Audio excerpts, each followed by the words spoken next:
क्या आपने कभी सोचा है कि एक समय धरती पर राज करने वाले डायनासोर क्यों विलुप्त हो गए, लेकिन उनके साथ के युग के उनसे कमजोर जीव कैसे जीवित रह गए? 65 मिलियन वर्ष पहले डायनासोर ने करीब 160 मिलियन वर्षों तक पृथ्वी पर शासन किया।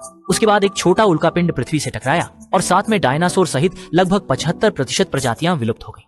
इससे पहले भी पृथ्वी ने कई सामूहिक विलुप्ति घटनाओं का अनुभव किया है। तो फिर क्यों हर बार जब भी पृथ्वी को व्यापक विलुप्ति घटनाओं का सामना करना पड़ा, कुछ जीव हमेशा बचकर जीवित रहे हैं? ध्यान से देखने पर एक बात स्पष्ट होती है कि बच जाने वाले जानवरों में दो स्पष्ट विशेषताएं होती हैं। या तो वे पानी में रहने वाले जीव होते हैं या वे आकार में छोटे होते हैं। ये पर्याप्त रूप से प्रमाणित करता है।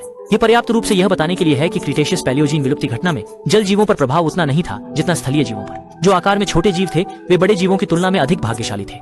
जैविक विकास के कुछ नियमों से पता चलता है कि जब पर्यावरण में बड़े बदलाव होते हैं तो जल का पर्यावरण अपेक्षाकृत स्थिर होता है और अधिकांश छोटे जीवों की प्रजनन क्षमता भी अच्छी होती है। पर्यावरण के साथ अनुकूलन की क्षमता मजबूत होती है और इनकी नजदीकी दृष्टि भी कम होती है। यही उनके जीवित रहने के मुख्य कारण है। मानव के पूर्वज भी समुद्र से विकसित हुए थे। इससे यह स्पष्ट होता है कि सफेद क्रेटेशियस पैलियोजीन विलुप्ति घटना में मानवता और सभी जीवन का जन्म वास्तव में एक चमत्कार है। आपके पास इसे संजोने का क्या कारण नहीं है?